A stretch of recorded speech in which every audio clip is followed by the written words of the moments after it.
बलगवडे खून प्रकरण संशयिताकडून पैशासाठी खून केल्याची कबुली। तालुक्यातील डोरली फाटा बलगवडे येथे राहणाऱ्या लष्करातील निवृत्त अधिकारी गणपती शिंदे यांचा बुधवारी रात्री लोखंडी रॉडने मारहाण करून खून करण्यात आला होता। गुरुवारी सकाळी ही घटना उघडकीस आली।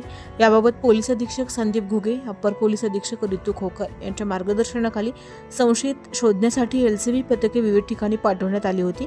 समांतर तपासादरम्यान घटनास्थळाचे निरीक्षण आणि इतर गोपनीय माहितीच्या आधारे गावातीलच वैष्णव विठ्ठल पाटील वय वर्ष 19 याच्या हालचालीबाबत संशय निर्माण झाल्याने त्याचा शोध घेण्यासाठी पोलीस पथके सोलापूर व उस्मानाबाद जिल्ह्यात तपास करीत असताना संशयित वैष्णव पाटील हा मौजे देवगाव तालुका परंडा जिल्हा उस्मानाबाद येथे असल्याबाबत माहिती मिळाल्यानंतर तिथे जाऊन त्याला ताब्यात घेण्यात आले। ताब्यात घेतल्यानंतर संशयिताकडे तपास केला असता त्याने मयत शिंदे यांची 4 चाकी स्विफ्ट डिझायर विकून पैसे मिळवायचे व मयत शिंदे यांनी ती परत मागू नये या कारणास्तव खून केल्याची कबुली दिलेली आहे।